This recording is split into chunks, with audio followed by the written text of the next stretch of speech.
রবীন্দ্র বিশ্ববিদ্যালয়ের স্থায়ী ক্যাম্পাসের দাবিতে সিরাজগঞ্জের হাটিকুমরুল গোল চত্বর এলাকায় ব্লকেট কর্মসূচি পালন করছে বিশ্ববিদ্যালয়টির শিক্ষার্থী, শিক্ষক, কর্মকর্তা, কর্মচারী ছাড়াও বিভিন্ন শ্রেণী পেশার মানুষ।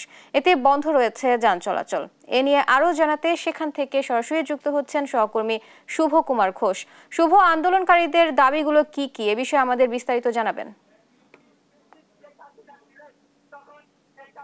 বুবলি, আসলে যে রবীন্দ্র বিশ্ববিদ্যালয় স্থাপিত হয়েছে সিরাজগঞ্জের শাহজাদপুরে, সেই দীর্ঘ 9 বছর পেরিয়ে গেলেও আসলে রবীন্দ্র বিশ্ববিদ্যালয়ের স্থায়ী ক্যাম্পাস এখনো হয়নি।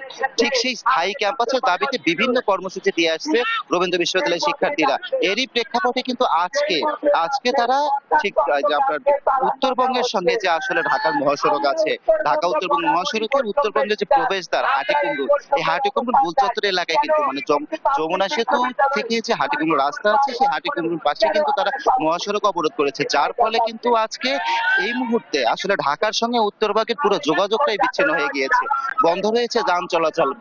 কয়েক এলাকা জুড়ে কিন্তু আসলে যানজটেরও সৃষ্টি হয়েছে। তারা কিন্তু বলছেন যে দীর্ঘ সময় পেরিয়ে গেলেও এখন পর্যন্ত রবীন্দ্র বিশ্ববিদ্যালয়ে আসলে স্থায়ী ক্যাম্পাস হয়নি।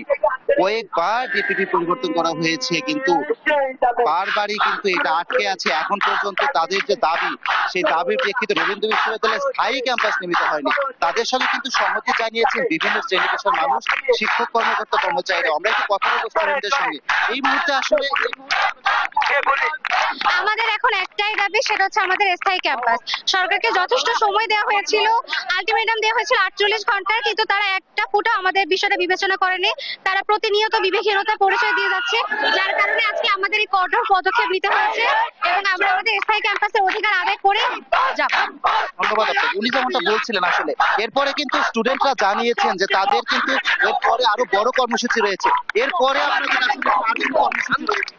কর্মসূচি হচ্ছে আজকে আমরা এট লাস্ট আমরা রোড ব্লক করছি। আমরা রোড ব্লক করার কারণে আমরা দেখতে চাই তারা কি বলতে চায়, কারণ তাদের পক্ষ থেকে এখন সেভাবে মানে সুস্পষ্ট ভাবে কোনো কর্মসূচি আসে না। এখন আমাদের ক্যাম্পাসের দাবি, আমাদের ডিপিপি যতদিন না পর্যন্ত বাস্তবায়ন হবে আমরা রাজপথ ছাড়বো না, আমরা ক্লাসে ফিরবো না। বারবার মেধাবীদের সাথে প্রহসন করে তারা আমাদেরকে রাস্তায় নামাতে বাধ্য করেছে। 9 বছরেও আমরা একটা স্থায়ী ক্যাম্পাস পাই, আমাদের ডিপিপি নিয়ে বারবার ছাটকাট করা হয়েছে। আমরা এখন নিরুপায়, এই জন্য আমাদের ডিপিপি দ্রুত বাস্তবায়ন করতে হবে। এটাই কিন্তু বিভিন্ন কর্মসূচি দিয়ে আসছেন। এর আগে কিন্তু মহাসড়কে প্রতীকী ক্লাস থেকে শুরু করে বিভিন্ন কর্মসূচি দিয়ে আসছেন। এরপরে কিন্তু তারা বলছেন যে এখনো যদি সেই দাবি বাস্তবায়ন না হয়, এর চেয়েও কিন্তু বৃহত্তর কর্মসূচি দিবেন। বুবলি, এই ছিল আসলে আমার কাছ থেকে সিরাজগঞ্জ মহাসড়ক থেকে রবীন্দ্র বিশ্ববিদ্যালয় আন্দোলনের সর্বশেষ তথ্য।